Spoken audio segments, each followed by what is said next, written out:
Hello everyone, कैसे हैं आप लोग? उम्मीद करती हूँ सभी लोग अच्छे होंगे, अच्छे से अपनी पढ़ाई कर रहे होंगे। जल्दी सभी लोग लाइव आ जाएँगे एक बार ताकि हम क्लास को स्टार्ट कर सकें। फटाफट लाइव आ जाएँगे एक बार।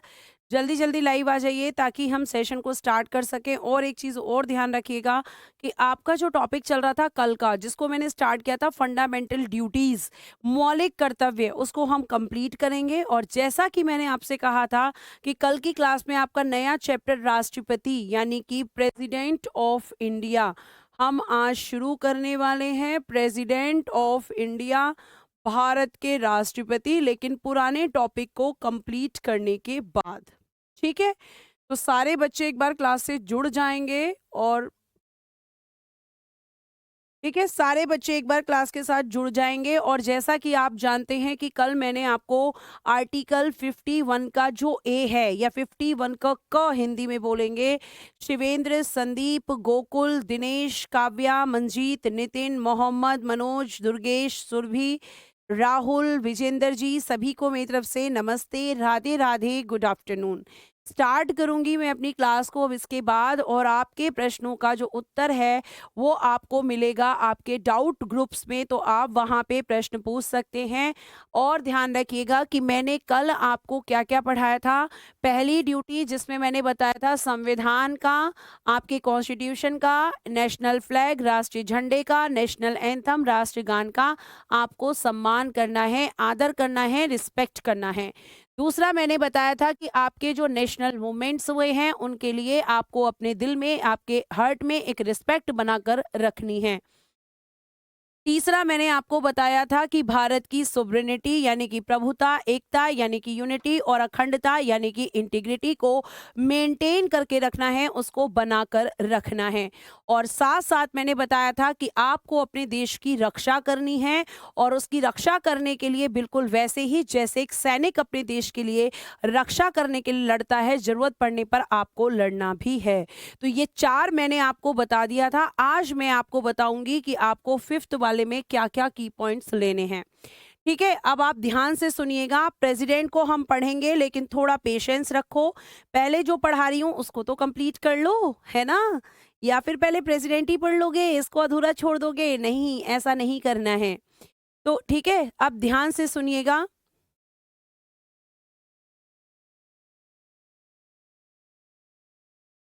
लोकेश सैनी जी, थोड़ा-सा पेशेंस बना के रखिए अपने अंदर, क्योंकि इस तरह का ये जो कमेंट आपने किया है और आपकी जो भाषा है, वो ये प्रदर्शित करती है कि आप एक स्टूडेंट कहलाने के लायक भी नहीं है। एक बार थोड़ा ऊपर करिएगा कमेंट, लोकेश को ढूँढिए।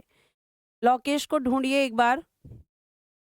ये देखिएगा, इन्होंने लिखा है, मैं तो स्टूडेंट हूँ ही नहीं, मेरा नाम तो लेना ही नहीं है, तुझे भी और किसी को भी।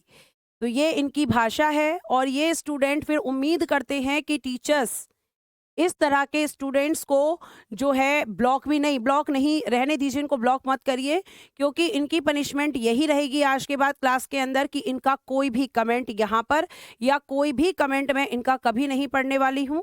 क्योंकि अगर आपको तमीज़ ही नहीं है टीचर से बात करने के लिए तो आप टीचर से उम्मीद मत करिए। और 10 बार मैं इसका रीज़न दे चुकी हूँ कि कमेंट इतनी तेज़ी से भागता है कि सबका नाम लेना पॉसिबल नहीं है। लेकिन आप लोगों को कितना भी समझाया जाए और आपको हम बच्चा समझ के आपकी इन हरकतों पे रिएक्ट नहीं करते हैं। ऐसा नहीं है कि कोई चीज़ हमारी नज़रों में नहीं आती है।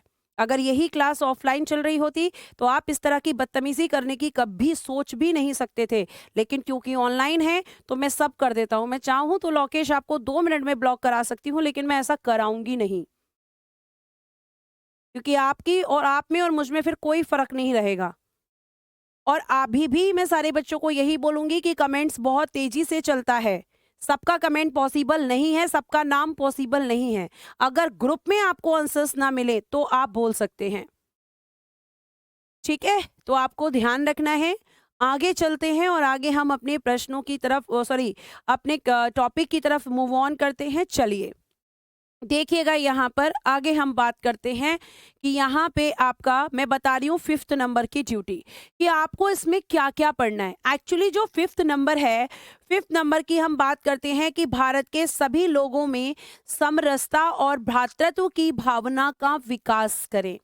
ठीक है? और भाषा, क्षेत्र या वर्ग पर आधारित सभी भेदभाव से परे हों और ऐसी प्रथाओं का त्याग करें जो स्त्रियों के सम्मान के विरुद्ध हों।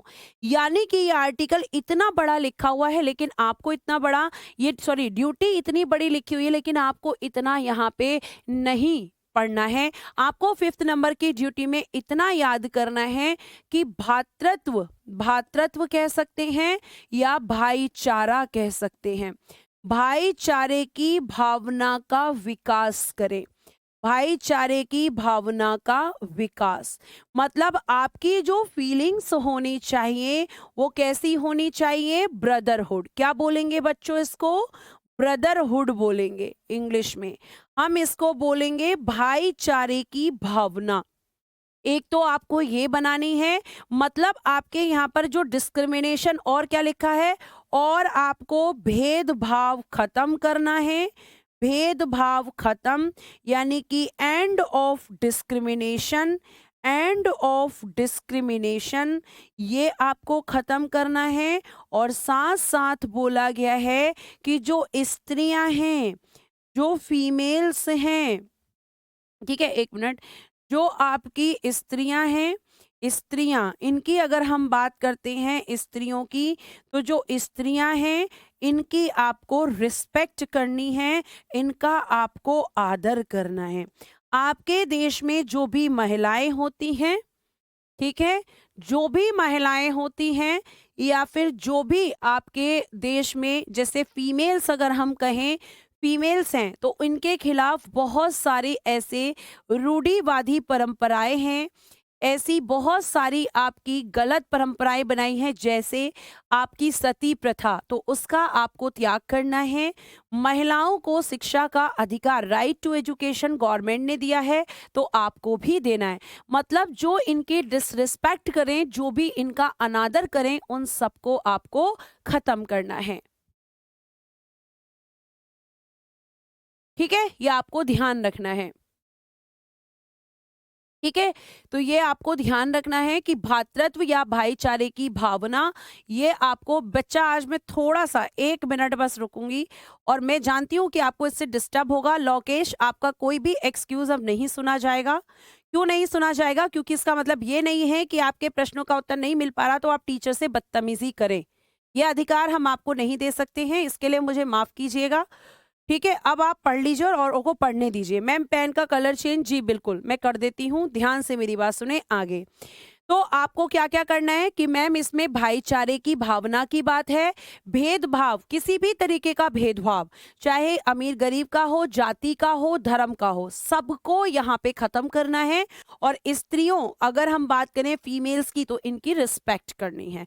बस इतना याद रखना, ये 3 कीवर्ड्स की भाईचारे की भावना, स्त्रियों की रिस्पेक्ट, और साथ साथ हमें क्या करना है? डिस्क्रिमिनेशन को खत्म करना है, भेदभाव को खत्म करना है। क्लियर है? आगे चलते हैं और देखते हैं कि अगली ड्यूटी क्या है।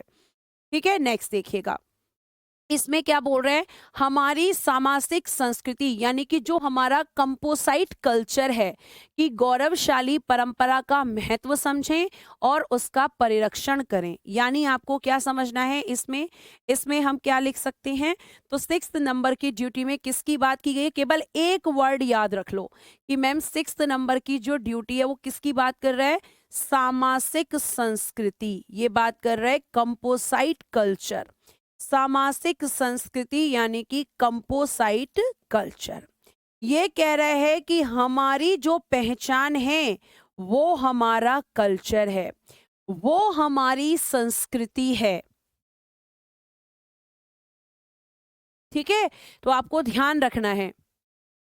चलो मैं यहाँ पे पूरा लिख देती हूँ। वैसे मैं पूरा इसलिए नहीं लिखा बेटा क्योंकि ये आपका जो पीडीएफ है इसमें पूरी बातें लिखी हुई हैं। ऐसी प्रथाओं का त्याग करें जो स्त्री के सम्मान के विरुद्ध हो, ये लिखा हुआ है इसलिए पूरा नहीं है, मैं कीवर्ड्स बता रही हूँ। आपको याद कैसे करना है क्योंकि लिखने का काम तो पीडीएफ में हो चुका है ना। चलिए ध्यान से सुनिएगा आगे। अब देखना, सामाजिक संस्कृति या कंपोसाइट कल्चर की अगर हम बात करते हैं तो ये कह रहे हैं कि हमारा जो इंडियन कल्चर है, हमारी जो भारतीय संस्कृति है, ठीक है, अगर हम उसकी बात करते हैं तो हमारी भारतीय संस्कृति, हमारा जो कल्चर है, हमें उसको मेंटेन करना चाहिए। ठीक है, हमें उसको मेंटेन करना चाहिए क्योंकि हमारी संस्कृति से ही हम सामाजिक संस्कृति का मतलब होता है कि पूरा इंडियन कल्चर, अन्नू और सुंदर जी, पूरा इंडियन कल्चर जो भी हमारी संस्कृति, चाहे हमारा खाना, हमारा पहनना, हमारा रहना, हमारे जो भी चीजें होती हैं उन सबको मेंटेन करके रखना। जैसे अगर मैं भारतीय संस्कृति की बात करती हूँ तो उसको देखने के लिए ही लोग यहाँ पे आते हैं। ठीक है, ये आपको ध्यान रखना है। तो आप इस चीज को ध्यान रखिएगा कि हमें अपनी संस्कृति, हमें अपने कल्चर को मेंटेन करना है, जो भी हमारा कल्चर है। अभी हम क्या कर रहे हैं, हम वेस्टर्न कल्चर की तरफ भाग रहे हैं। मैम क्वेश्चन किस टाइप से आएगा बेटा, सीधा सीधा क्वेश्चन आएगा। अगर आपसे बोला जाए कि सामाजिक संस्कृति या कंपोसाइट कल्चर को प्रोटेक्ट करने की बात कहाँ की गई है, तो 6 नंबर की ड्यूटी में। आपसे पूछा जाए संविधान की रक्षा की बात कहाँ की गई है, तो मैम 1st नंबर की ड्यूटी में। आपसे पूछ लिया जाए कि देश की रक्षा की बात कहाँ की गई है, तो 4थे नंबर की ड्यूटी में। ठीक है, अब देखिएगा आगे 7th नंबर की ड्यूटी, एक बार पूरा रीड कर लो। प्राकृतिक पर्यावरण को जिनके अंतर्गत वन, झील, नदी और वन्य जीव हैं, रक्षा करें और उनका संवर्धन करें तथा प्राणी मात्र के प्रति दया भाव रखें। तो आपका 7th नंबर की ड्यूटी क्या कह रही है, सिंपल याद रखना, प्राकृतिक पर्यावरण की सुरक्षा, प्राकृतिक पर्यावरण की सुरक्षा, या आप प्राकृतिक वर्ड भी नहीं यूज लिखेंगे तो लिख लेना पर्यावरण की सुरक्षा, पर्यावरण की सुरक्षा, यानी कि protection of environment, protection of environment, पर्यावरण की जो सुरक्षा है वो आपकी 7th नंबर की प्रोटेक्शन ऑफ एनवायरमेंट, ये आपको ध्यान रखना है। किसमें कहा गया है, तो मैम ये कहा गया है 7th नंबर की ड्यूटी में। और बेटा जी आपका ये जो 7th नंबर की ड्यूटी है इसमें किसके कौन कौन आएगा, तो मैम इसमें वन यानी कि फॉरेस्ट, झील यानी कि लेक, नदी यानी कि रिवर, वन्य जीव यानी कि वाइल्ड लाइफ एनिमल्स, ये सब हमारे इसमें प्रोटेक्शन के लिए आएंगे। तो वाइल्ड एनिमल्स हो गए, रिवर्स हो गई, लेक्स हो गई और आपके इंक्लूडिंग फॉरेस्ट यहाँ पे हो गया। ठीक है, बस इतना याद रखना है, पर्यावरण की सुरक्षा, और पर्यावरण की सुरक्षा किसमें है, 7th नंबर में है। आगे यहाँ पे बोल रहे हैं वैज्ञानिक दृष्टिकोण, मानववाद और ज्ञानार्जन तथा सुधार की भावना का विकास करें। अगर मैं आपको इसको सिर्फ एक शब्द में लिख के बता दूं कि आपको कितना याद करना है, तो आप कह सकते हैं कि मैम हमें इसमें याद रखना है कि वैज्ञानिक दृष्टिकोण को अपनाएं। क्या कहा गया है, वैज्ञानिक दृष्टिकोण को अपनाएं। ठीक है, वैज्ञानिक दृष्टिकोण को अपनाएं, यानी कि आपको एक्सेप्ट, क्या एक्सेप्ट करना है, वैज्ञानिक दृष्टिकोण को अपनाएं, यानी कि जो साइंटिफिक अप्रोच है, साइंटिफिक अप्रोच, उसकी बात कहां पर की गई है, तो साइंटिफिक अप्रोच की बात मैम 8 नंबर की ड्यूटी में की गई है।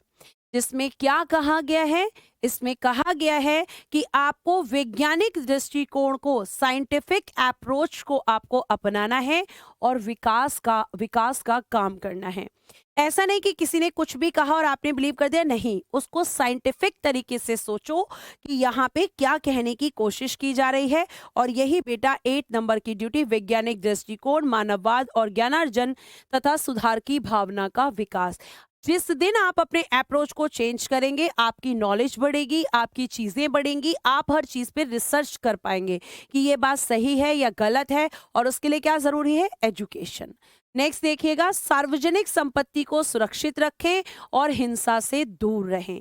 मतलब ये क्या कह रहा है, ये बहुत सिंपल सी बात कह रहा है मैम, ये सिर्फ कह रहा है, क्या कह रहा है 9th नंबर की ड्यूटी, बताइए जल्दी से क्या कह रहा है, क्या कह रहा है, एक बार फिर से रीड कीजिए, बार बार रीड करना है।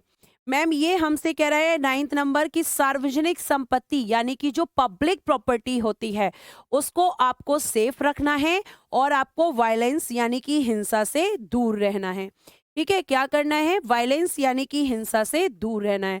तो सार्वजनिक संपत्ति की सुरक्षा, सार्वजनिक संपत्ति, इसकी क्या करनी है आपको, सुरक्षा, सार्वजनिक संपत्ति की सुरक्षा, protect of public property, protect of public property. Public property क्या होती है? Of public property. जैसे मैम रेलवे ट्रैक्स हो गए, जैसे मैम पार्क हो गए, जैसे मैम कोई भी ऐसी संपत्ति जो सरकार की होती है, वो सरकारी संपत्ति पब्लिक प्रॉपर्टी होती है। तो मैम उसकी हमें सुरक्षा करनी है और वायलेंस यानी कि हिंसा से दूर रहना है, हिंसा से दूर। जैसे आपने देखा होगा कि बहुत सारे प्रोटेस्ट होते हैं, बहुत सारे आंदोलन होते हैं, और आंदोलन की अगर हम बात करें, एक मिनट, क्या कर दिया है मैंने, क्या कर दिया है?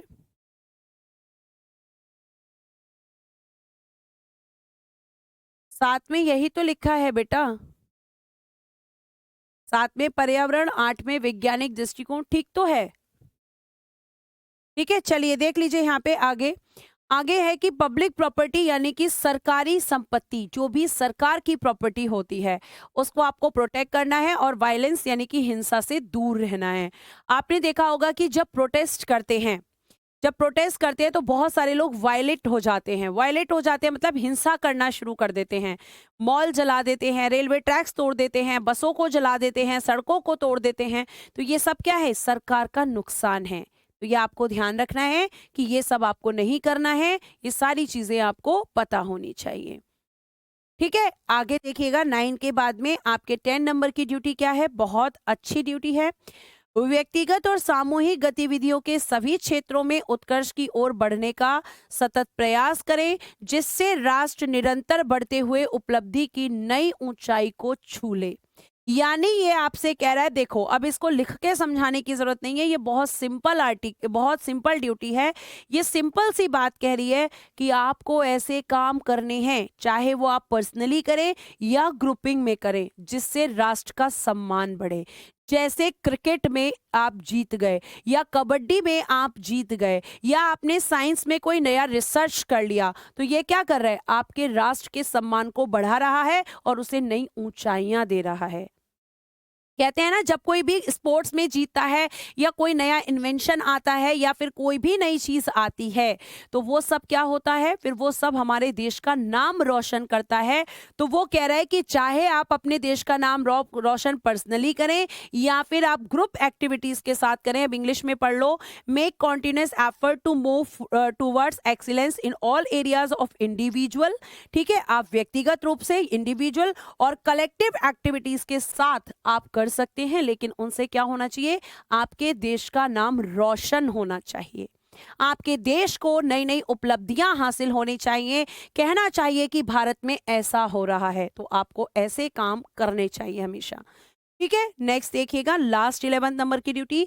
6 से 14 वर्ष के आयु के बच्चों के माता पिता और प्रतिपाल्य के संरक्षक उन्हें शिक्षा के अवसर प्रदान करें। इस कर्तव्य को 86वें संविधान संशोधन 2002 के द्वारा जोड़ा गया है। ये यहाँ से रिमूव कर दीजिएगा, ठीक है, के द्वारा 2004 के द्वारा जोड़ा गया है बेटा, और ये मैं 2002 के द्वारा जोड़ा गया है। और ध्यान रखिएगा कि ये मैं आपको पहले भी बता चुकी हूँ। सिंपल भाषा में कहेंगे कि 6 से 14 साल के जो भी बच्चे हैं, उनको शिक्षा दिलाना उनके माता पिता का कर्तव्य है।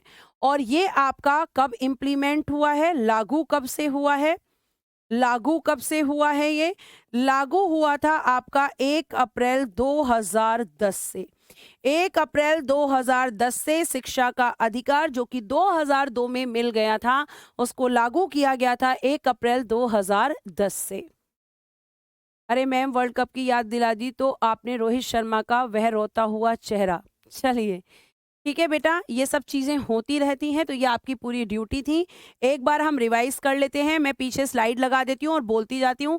संविधान, राष्ट्रगान और राष्ट्रध्वज का आदर, स्वतंत्रता के लिए हमारे राष्ट्रीय आंदोलन की जो हुए हैं उनकी जो है उनको रिस्पेक्ट करना, भारत की संप्रभुता, एकता और अखंडता को बनाए रखना, देश की रक्षा करना, भाईचारे की भावना का विकास और साथ साथ भेदभाव को खत्म करना, और महिलाओं की रिस्पेक्ट करना, अगला है आपका जो है 7वां, हमारी जो हमारे कल्चर को हमें मेंटेन करना है।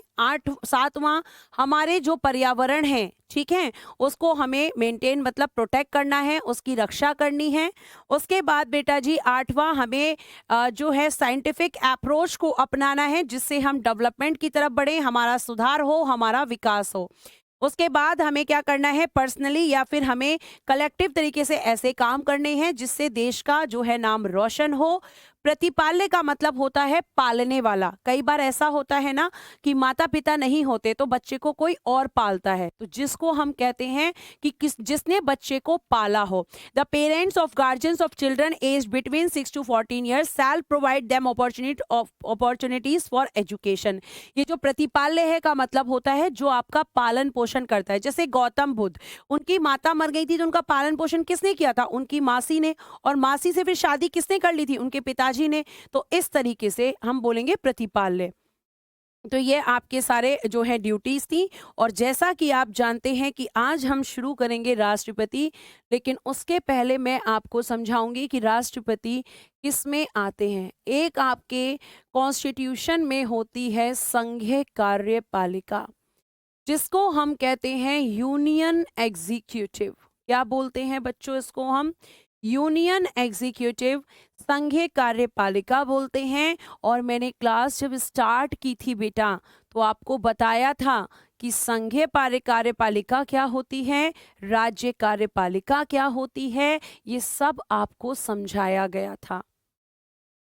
ठीक है, तो आपको ध्यान रखना है कि यहाँ पे जब हम संघीय कार्यपालिका या यूनियन एग्जीक्यूटिव की हम बात करते हैं तो यूनियन एग्जीक्यूटिव संविधान के पार्ट 5, ध्यान रखिएगा, पार्ट 5 में, या हम कह सकते हैं कि भाग 5 में है। और बेटा जी आर्टिकल या हम कह सकते हैं अनुच्छेद 52 से लेकर 78 तक है आपकी संघीय कार्यपालिका। ठीक है, ये आपको ध्यान रखना है कि आपकी कार्यपालिका, आपकी संघीय कार्यपालिका 52 से लेकर 78 तक है। और 79 से लेकर फिर आपका जो है आपका शुरू होता है विधायिका, संघ की विधायिका। तो अभी हम पहले पढ़ेंगे कार्यपालिका संघ की और फिर हम पढ़ेंगे राज्य की कार्यपालिका। अगर आप संघीय कार्यपालिका को अच्छे से पढ़ लेते हैं तो राज्य कार्यपालिका में फिर दिक्कत नहीं होगी, तो बहुत आराम से चीजों को पढ़ेंगे हम लोग। ठीक है, आगे देखिएगा। तो पार्ट 5 की जब हम बात करते हैं और हम संघीय कार्यपालिका की बात करते हैं बेटा, तो संघीय कार्यपालिका के बारे में एक चीज ध्यान रखना कि ये जो आपकी संघ की कार्यपालिका है, सबसे पहले मुझे पता होना चाहिए कि कार्यपालिका का कार्य क्या होता है। इसका कार्य क्या होता है? तो कार्य होता है कानूनों को लागू करना। क्या होता है बेटा जी? कानूनों को लागू करना। ये मैंने फर्स्ट क्लास में आपको सारी चीजें बताई थी क्योंकि एकदम बेसिक पॉइंट्स हैं ये। फंक्शंस तो लिखेंगे एग्जीक्यूट ऑफ द लॉज। क्या लिखेंगे? Execute of the laws. कानूनों को लागू करने वाली को कार्यपालिका कहते हैं। और कार्यपालिका बेटा 78 है, 73 नहीं है, 78 है, 73 नहीं है। ठीक है, तो इसको क्या कहेंगे? एग्जीक्यूट ऑफ द लॉज, कानूनों को लागू करना। अब ये जो कार्यपालिका है इसमें कौन कौन शामिल होता है? तो पहले नंबर पर आते हैं राष्ट्रपति, ठीक है, जिनको हम बोलेंगे प्रेसिडेंट। दूसरे नंबर पर आते हैं आपके उपराष्ट्रपति, उपराष्ट्रपति जिनको हम कहते हैं वाइस प्रेसिडेंट। ये सब हम इसी के अंदर पढ़ने वाले हैं। और आपके आएंगे फिर मंत्री परिषद। ठीक है, कौन सी मंत्रिय परिषद होगी? ये संघ वाली। तो संघीय मंत्री परिषद इसको बोलेंगे, यानी कि union council of ministers, union council of ministers संघीय कार्यपालिका में आएगा। और बेटा जी आपके प्रधानमंत्री यानी कि प्राइम मिनिस्टर इसी में आएंगे। प्राइम मिनिस्टर, और बेटा जी आपके इसमें आएंगे महान्यायवादी। महान्यायवादी जिनको हम बोलेंगे अटॉर्नी जनरल, जिनको हम बोलेंगे अटॉर्नी जनरल, महान्यायवादी यानी कि अटॉर्नी जनरल। और इन सब से बेटा क्या है, इन सब से मिलकर बनती है आपकी कार्यपालिका। इन सब से मिलकर बनती है आपकी कार्यपालिका, आपका एग्जीक्यूटिव। इन सबको मिलाकर कहा जाता है संघीय कार्यपालिका। ये सब संघीय कार्यपालिका के भाग हैं। ये आपकी इन्हीं का नाम है कार्यपालिका। लेकिन कौन सी? संघीय कार्यपालिका। और संघीय कार्यपालिका का काम है कानूनों को लागू करना। अंशु जी सब बताया जाएगा लेकिन धीरे धीरे। तो अब आज हम सबसे पहले क्या स्टार्ट करेंगे? तो मैम हम सबसे पहले आज स्टार्ट करेंगे और नाम लिखेंगे राष्ट्रपति। चैप्टर का नाम लिखेंगे प्रेसिडेंट। प्रेसिडेंट को आज हम सबसे पहले पढ़ेंगे कि प्रेसिडेंट क्या होते हैं। अब देखना मैं कुछ शब्द लिखूंगी तो आप एकदम रिएक्ट नहीं करेंगे, धीरे धीरे धीरे सारे प्रश्नों के उत्तर आपको मैं बता दूंगी।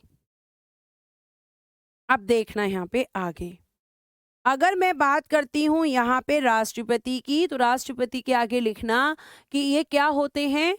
संघीय कार्यपालिका के, संघीय कार्यपालिका के, संघीय कार्यपालिका के नाम मात्र या संवैधानिक प्रधान, या संवैधानिक प्रधान यानी कि नॉमिनल और कॉन्स्टिट्यूशनल हेड। लिखिएगा जरा, नॉमिनल और constitutional head, constitutional head of union executive, of union executive.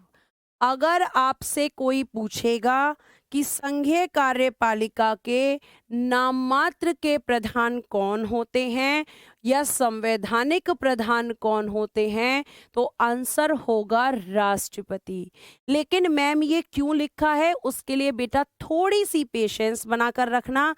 सारे उत्तर दूंगी आर्टिकल्स के थ्रू, लेकिन अभी थोड़ी देर चुप रहना, ठीक है। अगर हम राष्ट्रपति की बात करते हैं तो ये जो पद है, ये पद किसके समान है?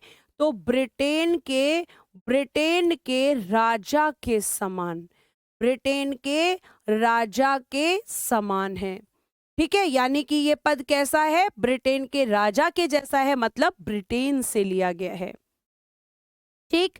आगे देखिएगा, अब हमने बोला कि संघीय कार्यपालिका जो होती है ये राष्ट्रपति इसके नॉमिनल और कॉन्स्टिट्यूशनल हेड हैं।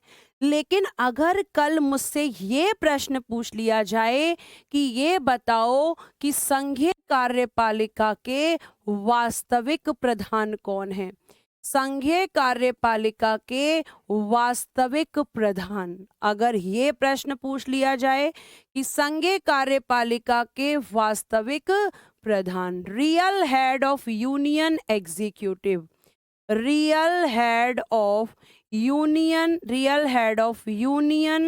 एग्जीक्यूटिव, तब मेरा आंसर चेंज हो जाएगा और मैं लिख दूंगा या लिख दूंगी प्रधानमंत्री, यानी कि प्राइम मिनिस्टर, या फिर इनको हम पीएम भी कहते हैं।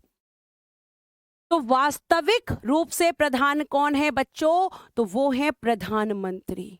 आगे सुनना, इन्हीं राष्ट्रपति को कहा जाता है राष्ट्राध्यक्ष। ये मैंने आपको प्रीएम्बल में भी बताया था।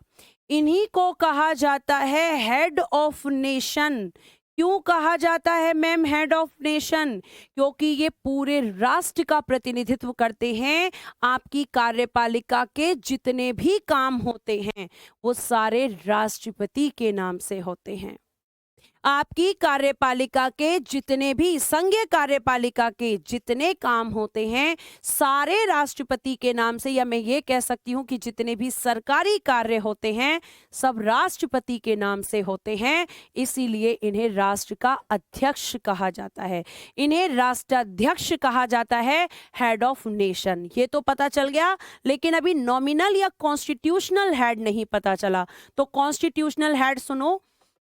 कॉन्स्टिट्यूशनल हेड का मतलब है बेटा यहाँ पर कि ये आपके, या संवैधानिक प्रधान का मतलब है यहाँ पर कि संविधान ने इनको प्रधान तो बनाया है, संविधान के अनुसार ये प्रधान तो हैं, लेकिन नाम के प्रधान हैं।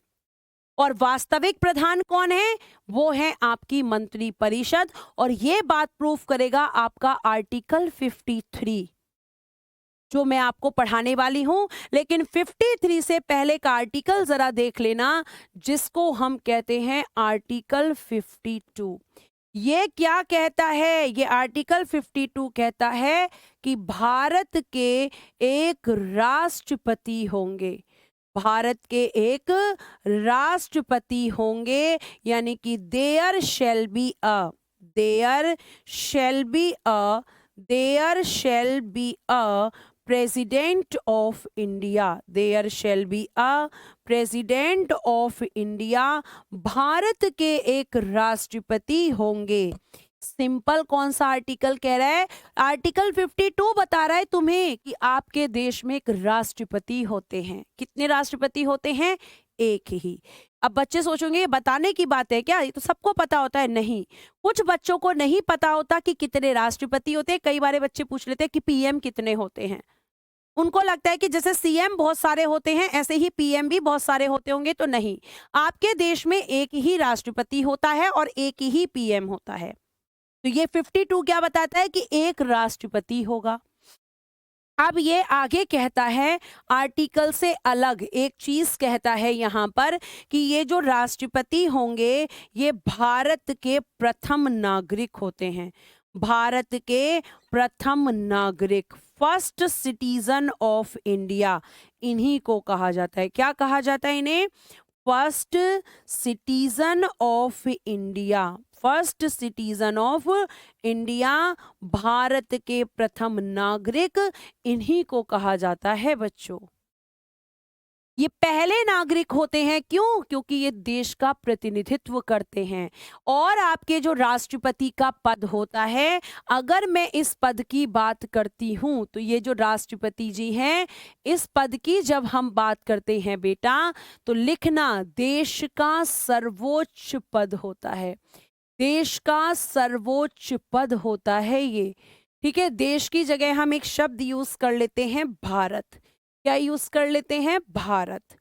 ठीक है, भारत हम एक शब्द यूज कर लेते हैं, भारत का सर्वोच्च पद, highest post of India, highest post of India. मतलब अगर भारत में सबसे बड़ा पद किसी का है तो वो राष्ट्रपति का है।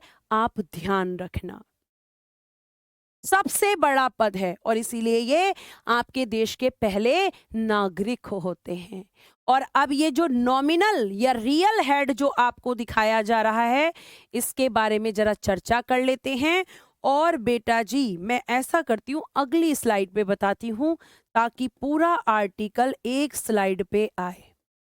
आर्टिकल 53 क्या कहता है? कहता है कि संघ की सभी कार्यपालिका शक्तियां, संघ की सभी कार्यपालिका शक्तियां राष्ट्रपति में, कार्यपालिका शक्तियां राष्ट्रपति में निहित होंगी, राष्ट्रपति में निहित होंगी, में निहित होंगी, जिनका प्रयोग वह स्वयं, जिनका, ध्यान से सुनना, जिनका प्रयोग वह स्वयं या अपने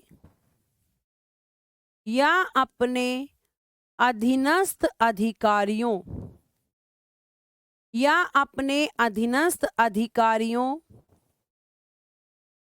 के माध्यम से करेगा, के माध्यम से करेगा।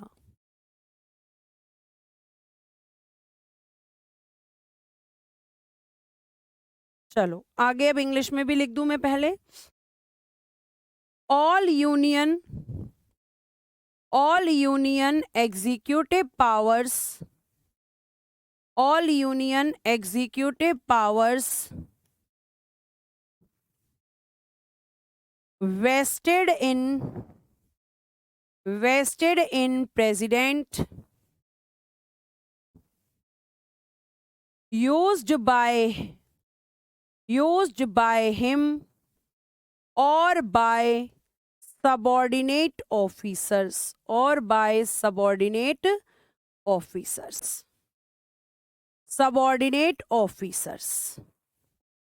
अब ध्यान से सुनना, ध्यान से सुनने वाली बात बच्चों ये है कि ये लिख तो दिया है मैंने, लेकिन अब ध्यान से आपको ये सुनना है कि शक्तियां, अगर हम सबकी शक्तियों की बात करें तो आपकी संघ की सभी कार्यपालिका शक्तियां राष्ट्रपति के पास तो हैं, लेकिन जिनका प्रयोग कुछ जगह वो अपनी मर्जी से या अपने अधीनस्थ अधिकारियों, और इंग्लिश में कहते हैं सबऑर्डिनेट ऑफिसर्स।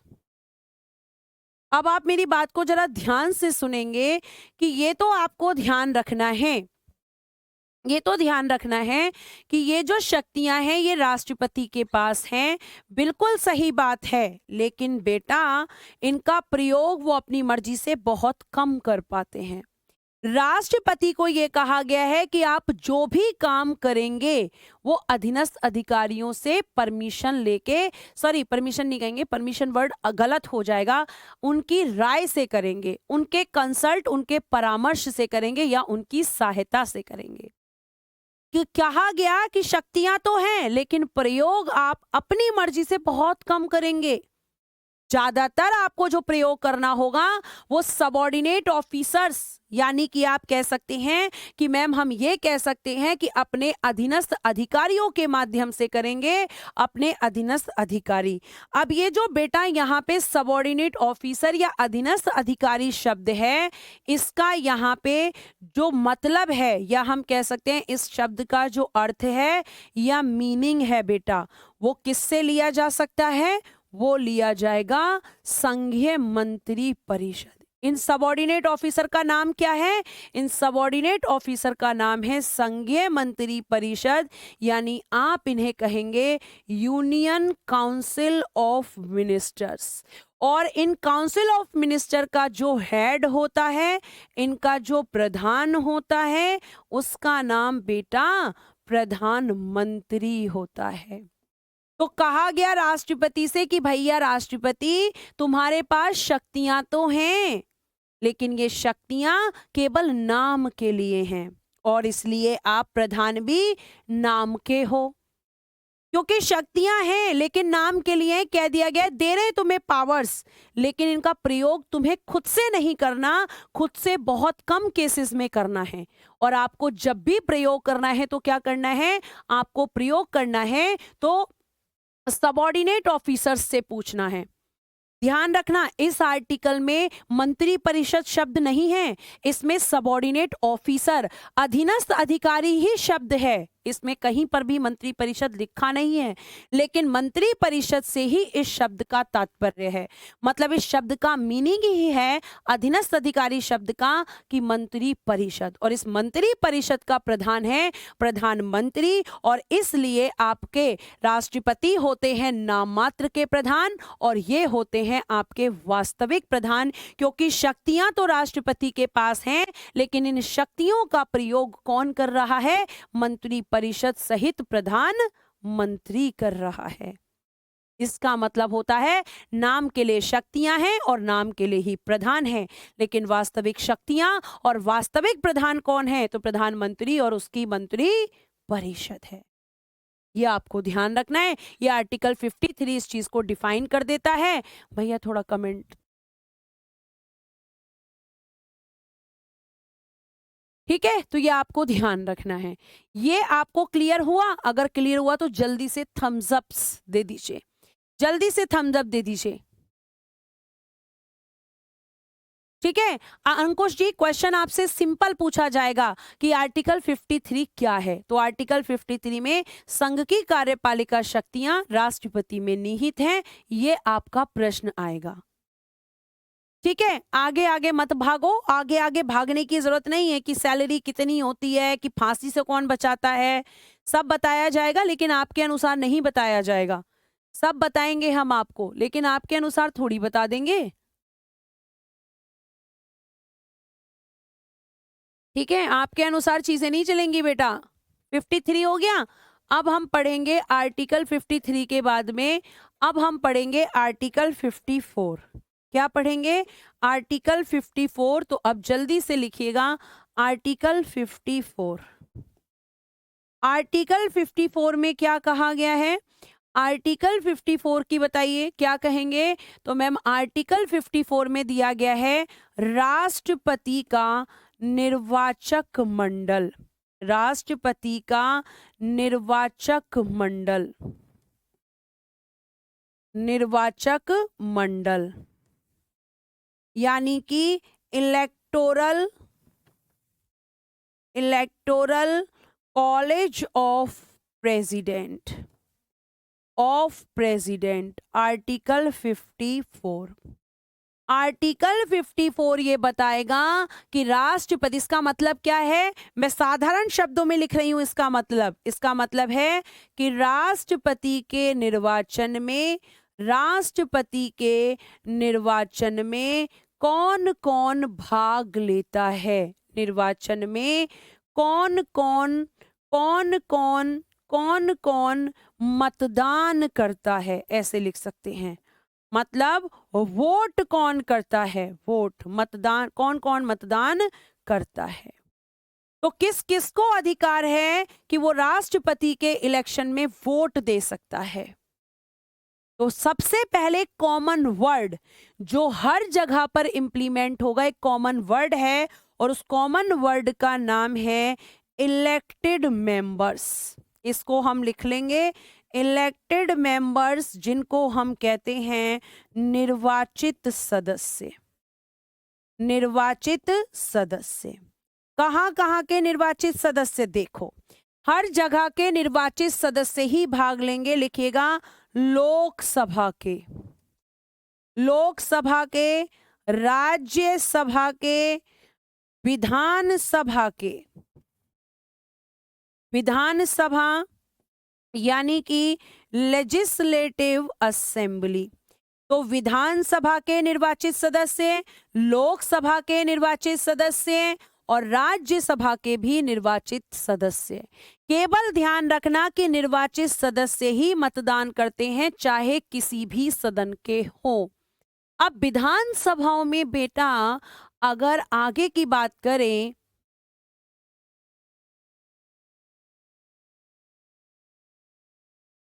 चलो ध्यान से सुनना। अगर हम आगे की बात करें तो कौन कौन वोट देगा? मैम आपने अभी बताया कि इसमें वोट देने के लिए आएंगे लोकसभा के सदस्य, वोट देने आएंगे मैम यहाँ पर राज्यसभा के सदस्य, और मैम वोट देने आएंगे यहाँ पर विधानसभा के सदस्य। और अगर मैं इसे और शॉर्ट कर दूं कि कौन मतदान करता है, तो यहाँ पे हम कह सकते हैं कि मैम एमपीज वोट करते हैं, एमपीज और मैम एमएलएस। ये हो गया छोटा। लेकिन कौन से एमपी एमएलएस? निर्वाचित, यानी कि जो बेटा इलेक्टेड होंगे, जो निर्वाचित होंगे। कहने का मतलब ये है कि मनोनीत सदस्य नॉमिनेटेड मेंबर्स मनोनीत सदस्य मतदान नहीं करते। इन्हें मतदान का अधिकार नहीं है, ये मतदान नहीं करते। और साथ साथ इसको नोट में लिखना बड़ा बड़ा करके कि कौन कौन वोट नहीं करता। तो मनोनीत सदस्य मतदान नहीं करते। और बेटा एक चीज और लिख लेना कि विधान परिषद के सदस्य मतदान नहीं करते।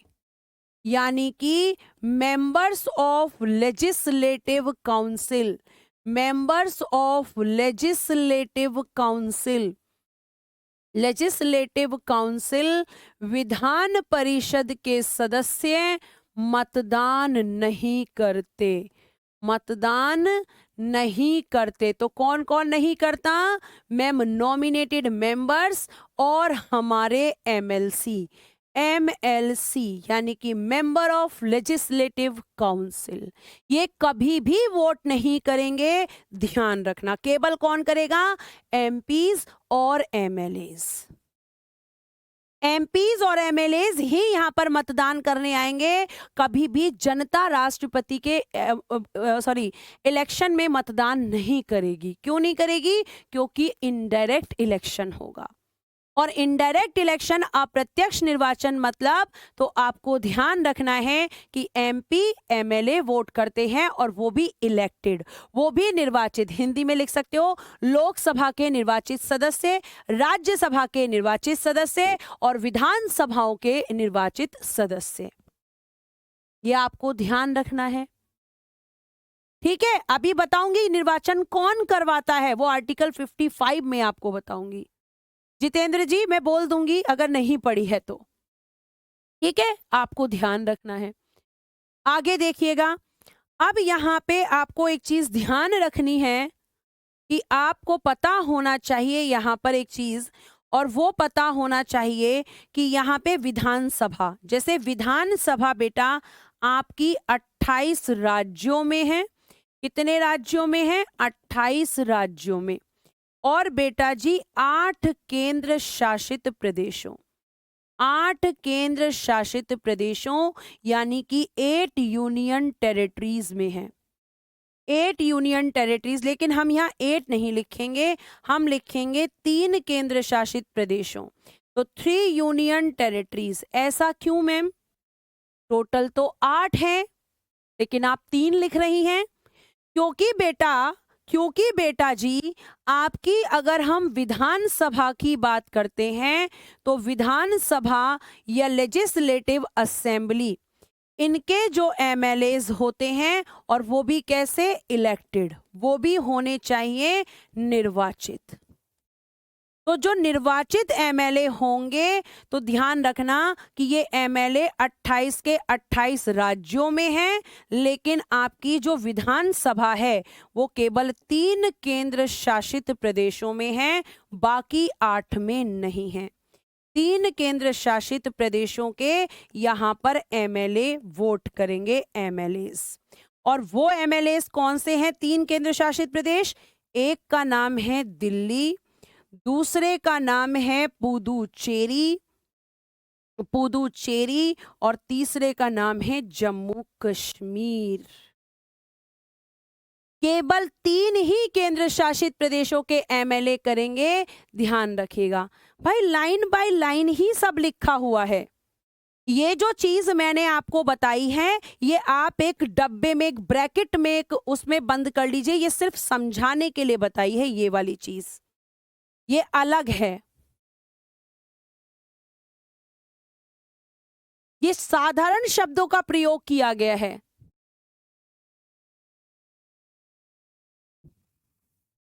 ठीक है, तो यहाँ 28 राज्य और केंद्र शासित प्रदेशों में 3 केंद्र शासित प्रदेशों के सदस्य वोट करेंगे। कौन कौन नहीं करेगा? मनोनीत सदस्य और विधान परिषद के सदस्य। मैम बाकी के 5 क्यों नहीं आते? बाकी के 5 क्यों नहीं करेंगे? क्योंकि बेटा बाकी के 5 में विधानसभा नहीं है। क्यों नहीं है मैम? क्यों नहीं है? क्योंकि बेटा वहां जनसंख्या इतनी नहीं है कि वहां विधानसभा बने। अब देखो, फिर समझाने के लिए मैं प्रयोग करूंगी, अब से मैं समझाई हुई चीजों के लिए बॉक्स बना दिया करूंगी। तो एक बॉक्स ले लेते हैं हम, ठीक है, एक बॉक्स ले लेते हैं कि देखो क्या, अगर किसी भी जगह पर मुझे विधानसभा का गठन करना है, विधानसभा का गठन, तो आपको ध्यान रखना है कि इसका गठन हमेशा कहाँ होगा? राज्यों में। स्टेट्स में होता है, राज्यों में होता है। और राज्यों में इसका गठन करने के लिए 500 सदस्य जो होते हैं बच्चे, वो होते हैं मैक्सिमम। ये कितने? मैक्सिमम मतलब अधिकतम सदस्य होंगे 500 और 60 होते हैं न्यूनतम सदस्य, यानी कि आपके मिनिमम। तो मिनिमम आपके 60 होने चाहिए और मैक्सिमम 500 एमएलए किसी भी राज्य की विधानसभा में हो सकते हैं। आ रही हूँ शिवा, वो भी बताऊंगी, पहले ये तो बता दूं बाकी 5 में है क्यों नहीं। तो आपको पता होना चाहिए कि अगर विधानसभा किसी भी राज्य में बनानी है तो पहले 500 एमएलए अधिकतम हो सकते हैं और मिनिमम 60। तो बेटा जो आपके बाकी के जो 5 केंद्र शासित प्रदेश हैं, बाकी के जो 5 यूनियन टेरिटरीज हैं, उनमें आपके 60 एमएलए भी नहीं निकल रहे, क्योंकि बच्चे एक MLA is equal to 75,000 population. एक एमएलए की वैल्यू 75,000 की जनसंख्या होती है और यहां पर इतनी जनसंख्या नहीं है कि यहां पे 60 एमएलए निकल सकें। और 60 एमएलए नहीं निकल रहे तो मतलब विधानसभा नहीं बनेगी। ये इसका कारण है। और एक और चीज आप यहां पे सुन लो कि जो आपकी विधानसभाएं, मतलब 28 के 28 राज्य तो देंगे क्योंकि 28 के 28 राज्यों में विधानसभाएं हैं, लेकिन यहां विधानसभाएं नहीं हैं, यहां केवल 3 में हैं।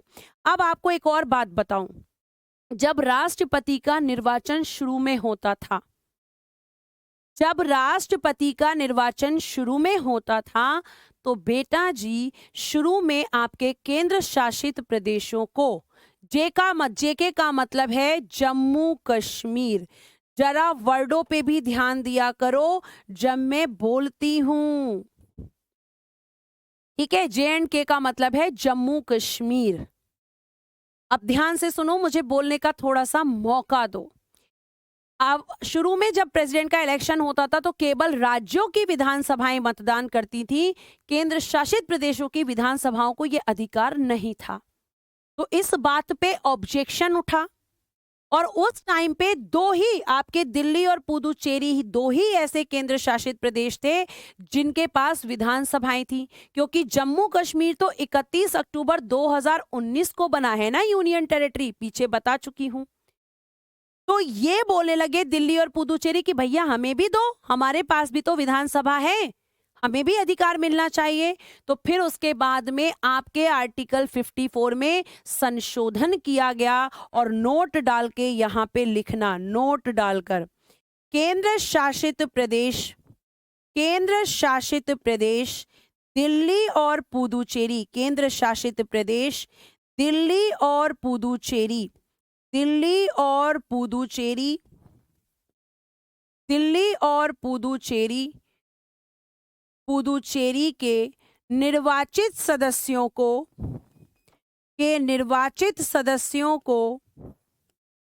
राष्ट्रपति के निर्वाचन में मतदान का अधिकार,